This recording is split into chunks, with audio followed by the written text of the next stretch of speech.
ಅಖಿಲ ಭಾರತ ವೀರಶೈವ ಲಿಂಗಾಯತ ಮಹಾಸಭೆಗೆ ರಾಜ್ಯ ಮತ್ತು ಜಿಲ್ಲೆಗಳಲ್ಲಿ ಚುನಾವಣೆಗಳು ಆಗಬೇಕು. ಚುನಾವಣೆಗಳು ಪ್ರಜಾಪ್ರಭುತ್ವದ ಸಂಕೇತಗಳು. ಚುನಾವಣೆ ನಡೆಯದಿದ್ದರೆ ಅದಕ್ಕೆ ಯಾವುದೇ ಮಾನ್ಯತೆ, ಶಕ್ತಿ ಪ್ರಾಪ್ತವಾಗುವುದಿಲ್ಲ. ವೀರಶೈವ ಲಿಂಗಾಯತ ಮಹಾಸಭೆಗೆ ಶಕ್ತಿ ತುಂಬಬೇಕಾದ್ರೆ ಮತ್ತು ಅದಕ್ಕೆ ರಾಜ್ಯ ಮಟ್ಟದ ಮಾನ್ಯತೆ ಬರಬೇಕಾದ್ರೆ ರಾಜ್ಯ ಮಟ್ಟದಲ್ಲಿ ಮತ್ತು ಜಿಲ್ಲಾ ಮಟ್ಟದಲ್ಲಿ ಚುನಾವಣೆಗಳು ನಡೆಯಲೇಬೇಕು ಎಂದು ಪಾಳಾದ ಶ್ರೀ ಗುರುಮೂರ್ತಿ ಶಿವಾಚಾರ್ಯರು ತಿಳಿಸಿದರು. ಕಲಬುರಗಿಯ ಪತ್ರಿಕಾ ಭವನದಲ್ಲಿ ಕರೆದ ಸುದ್ದಿಗೋಷ್ಠಿಯನ್ನು ಉದ್ದೇಶಿಸಿ ಮಾತನಾಡಿದ ಅವರು, ಚುನಾವಣೆಗಳಿಗೆ ಜನಾಭಿಪ್ರಾಯ ಪ್ರಜಾಪ್ರಭುತ್ವದಲ್ಲಿ ಬಹಳ ಮುಖ್ಯ. ಯಾರೋ ಒಬ್ಬರು ಹೇಳಿದ್ದನ್ನ ಕೇಳಿಕೊಂಡು ಅವರನ್ನು ಖುಷಿಪಡಿಸಲು ಹೋಗಿ ಪ್ರಜಾಪ್ರಭುತ್ವದ ಕಗ್ಗೊಲೆಯಾಗಬಾರದು. ನಾಯಕರುಗಳು ತಮಗೆ ಬೇಕಾದವರನ್ನು, ತಮ್ಮನ್ನು ಒಲಿಸಿ ಓಲೈಸುವವರನ್ನು ಒಂದು ಗುಂಪು ಮಾಡಿ ತಮ್ಮ ಮಾತು ಕೇಳುವವರಿಗೆ ಆಯ್ಕೆ ಮಾಡುತ್ತಾರೆ. ಇದು ಸರಿಯಾದ ಕ್ರಮವಲ್ಲ. ಈ ರೀತಿಯಾಗಿ ಅಧ್ಯಕ್ಷರನ್ನಾಗಿ ಮಾಡಿದ್ರೆ ಅದಕ್ಕೆ ಶಕ್ತಿ ಪ್ರಾಪ್ತವಾಗಲಾರದು. ಇದು ಹಿತ್ತಲು ಬಾಗಿಲಿನಿಂದ ನುಗ್ಗುವ ಪ್ರಕ್ರಿಯೆ ಎಂದರು. ಈ ಸುದ್ದಿಗೋಷ್ಠಿಯಲ್ಲಿ ದಿವ್ಯಾ ಹಗರ್ಗಿ, MS ಪಾಟೀಲ್ ನರಿಗೋಳ್ ಸೇರಿದಂತೆ ಸಮಾಜದ ಮುಖಂಡರು ಭಾಗಿಯಾಗಿದ್ದರು. ನಮ್ಮ ಪ್ರಜಾಪ್ರಭುತ್ವದ ವ್ಯವಸ್ಥೆಯಲ್ಲಿ ಮತದಾನಕ್ಕೆ ಬಹಳ ಮಹತ್ವ ಇರತಕ್ಕಂಥದ್ದು. 1903ರಲ್ಲಿ ಪ್ರಾರಂಭಗೊಂಡಿರ್ತಕ್ಕಂಥ ಹಾನಗಲ್ಲ ಕುಮಾರಸ್ವಾಮಿಗಳಿಂದ ಪ್ರತಿಷ್ಠಾಪಿಸಲ್ಪಟ್ಟಿರ್ತಕ್ಕಂಥ ಯಾವ ವೀರಶೈವ ಮಹಾಸಭೆ ಸುಮಾರು 106 ವರ್ಷಗಳ ಕಳೆದು ಹೋಗಿವೆ. ಆ ನಿಟ್ಟಿನಲ್ಲಿ ಇವತ್ತು ಕಲಬುರಗಿ ಜಿಲ್ಲೆಯಲ್ಲಿ ಶಹಾಪುರ ಮತ್ತು ಅಫ್ಜಲ್ಪುರ ಮತ್ತು ಚಿಂಚೋಳಿ ಈ 3 ಭಾಗದಲ್ಲಿ ಮತದಾನದ ಪ್ರಕ್ರಿಯೆ ನಡೆದಿದೆ.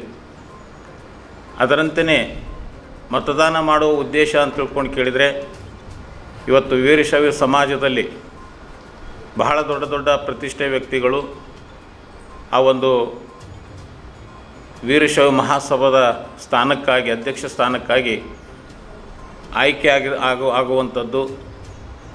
ಜೊತೆಗೆ ಈ ಮತದಾನ ಪ್ರಕ್ರಿಯೆ ನಡೀತು ಅಂತ ತಿಳ್ಕೊಂಡು ಕೇಳಿದರೆ ಸಾಮರಸ್ಯದ ಜೀವನ ಹೆಚ್ಚಾಗುತ್ತೆ ಹೊರತು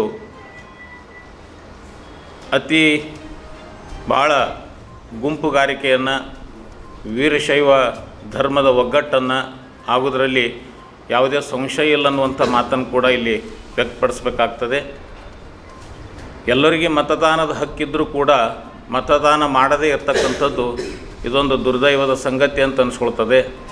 ಆ ನಿಟ್ಟಿನೊಳಗೆ ಪ್ರಜಾಪ್ರಭುತ್ವಕ್ಕೆ ಬಹಳ ಮಹತ್ವವಾಗಿರ್ತಕ್ಕಂಥ ಈ ಮತದಾನವನ್ನು ವೀರಶೈವ ಅಧಿವೇಶನದೊಳಗೆ ಈ ನಮ್ಮ ಅಖಿಲ ಭಾರತ ವೀರಶೈವ ಮಹಾಸಭಾದ ಮತದಾನ ಚುನಾವಣೆಯೊಳಗೆ ಭಾಳಷ್ಟು ಜನ ಮೆಂಬರ್ ಆಗಿದ್ದಾರೆ.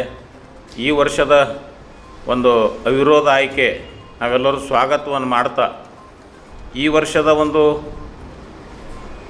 ಅಧ್ಯಕ್ಷ ಸ್ಥಾನಕ್ಕಾಗಿ ಯಾವ ನಮ್ಮ ಶರಣು ಮೋದಿಯವರ ವಿರುದ್ಧವಾಗಿ ನಿಂತಿರ್ತಕ್ಕಂಥ ಶಶಿಕಾಂತ್ ಪಾಟೀಲ್ರವರು ನನಗೇನು ಈ ವರ್ಷ ಸ್ಥಾನ ಸಿಗಲಿಲ್ಲ ಅನ್ನುವಂಥ ಯಾವುದೇ ಒಂದು ಅಸಮಾಧಾನ ಮಾಡಿಕೊಳ್ಳದೇನೆ ಅವಿರೋಧವಾಗಿ ಆಯ್ಕೆಯಾಗಿರ್ತಕ್ಕಂಥ ಶರಣು ಮೋದಿಯವರ ಜೊತೆಗೂಡಿ ಈ ಒಂದು ವೀರಶೈವ ಸಮಾಜಕ್ಕಾಗಿ ತಮ್ಮದೇ ಆಗಿರ್ತಕ್ಕಂಥ ಸೇವೆಯನ್ನು ಸಲ್ಲಿಸಬೇಕು ಅನ್ನುವಂಥ ಒಂದು ಕಿವಿಮಾತನ್ನು ಕೂಡ ಅವರಿಗೆ ಹೇಳಲಿಕ್ಕೆ ಬಯಸ್ತೇವೆ. ಇವತ್ತು ವೀರಶೈವ ಮಹಾಸಭಾ ಕಲಬುರಗಿ ಮಹಾನಗರದೊಳಗೆ ಮಾಡಿರ್ತಕ್ಕಂಥದ್ದು ಕೆಲಸ ಏನಂತಂದರೆ, ಇವತ್ತು ವೀರಶೈವ ಮಕ್ಕಳಿಗಾಗಿ ಮೊನ್ನೆ ತಾನೇ ನೂತನವಾಗಿರ್ತಕ್ಕಂಥ ಒಂದು ಬೃಹತ್ ಕಟ್ಟಡವನ್ನು ಉದ್ಘಾಟನೆ ಮಾಡಿ ಅದೊಂದು ಸಮಾಜದ ಕೊಡುಗೆಯಾಗಿ ಲೋಕಾರ್ಪಣೆಗೊಂಡಿದೆ. ಭಾಳ ಸಂತಸದ ವಿಚಾರ ಅನ್ನುವಂಥ ಮಾತನ್ನು ಕೂಡ ಈ ಸಂದರ್ಭ ಹೇಳ್ತಾ, ಇನ್ನು ಮುಂಬರುವಂಥ ವೀರಶೈವ ಮಹಾಸಭಾದ ಒಂದು ಚುನಾವಣೆ ಕಲಬುರಗಿ ಮಹಾನಗರದೊಳಗೆ ನಡಿಬೇಕನ್ನುವಂಥ ಸದುದ್ದೇಶದಿಂದ, ಕಾರಣ ಅಂತಂದರೆ ಸುಮಾರು 7-8 ಸಾವಿರ ಅದಕ್ಕೆ ಮತದಾರರಿದ್ದಾರೆ.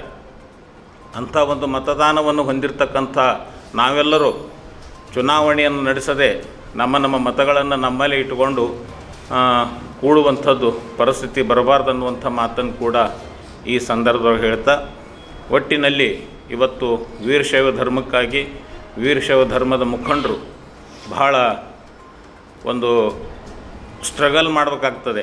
ಕಾರಣ ಅಂತಂದರೆ ಇವತ್ತು ವೀರಶೈವ ಧರ್ಮದ ಮೇಲೆ ಆಗುವಂಥ ದಬ್ಬಾಳಿಕೆಗಳನ್ನು ನಾವೆಲ್ಲ ನೋಡ್ಕೊಂಡು ಬರ್ತಾ ಇದ್ದೇವೆ.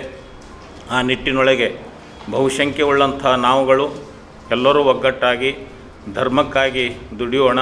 ನೀವು ಕೂಡ ಕಣ್ಣಿನ ಸಮಸ್ಯೆ ಎದುರಿಸುತ್ತಿದ್ದೀರಾ? ಎಲ್ಲಿ ಚಿಕಿತ್ಸೆ ಪಡೆಯಬೇಕು ಅಂತ ಯೋಚನೆ ಮಾಡ್ತಾ ಇದ್ದೀರಾ? ಮತ್ಯಾಕೆ ತಡ? ದೃಷ್ಟಿ ಐ ಆಸ್ಪತ್ರೆ ಕಲಬುರಗಿಗೆ ಭೇಟಿ ನೀಡಿ. ಖ್ಯಾತ ಅನುಭವಿ ವೈದ್ಯರಿಂದ ಕಡಿಮೆ ದರದಲ್ಲಿ ಚಿಕಿತ್ಸೆ, ಕಣ್ಣಿನ ಪರೀಕ್ಷೆ, ಹೊಲಿಗೆ ರಹಿತ ಶಸ್ತ್ರಚಿಕಿತ್ಸೆ, ಪೊರೆ ಆಪರೇಷನ್, ಲೇಸರ್ ಇಂಜೆಕ್ಷನ್ ರಹಿತ ಶಸ್ತ್ರಚಿಕಿತ್ಸೆ, ಸಕ್ಕರೆ ಕಾಯಿಲೆ ಇರುವವರಿಗೆ ಲೇಸರ್ ಚಿಕಿತ್ಸೆ, ದೂರದೃಷ್ಟಿ ದೋಷ ಹಾಗೂ ಸಮೀಪ ದೃಷ್ಟಿ ದೋಷದ ಸಮಸ್ಯೆಗೆ ಸೂಕ್ತ ಪರಿಹಾರ, ಕನ್ನಡಕದ ಸೌಲಭ್ಯ, ಕಾಂಟ್ಯಾಕ್ಟ್ ಲೆನ್ಸ್ ಅಳವಡಿಕೆ, ಇಷ್ಟೆಲ್ಲ ಸೌಲಭ್ಯ ಒಂದೇ ಸೂರಿನಡಿ. ಹೆಚ್ಚಿನ ಮಾಹಿತಿಗಾಗಿ ಸಂಪರ್ಕಿಸಿ Gachchin Mani tower, big bazaar ಮುಂದುಗಡೆ, Jagat circle, Kalaburagi. Phone number 7899328915.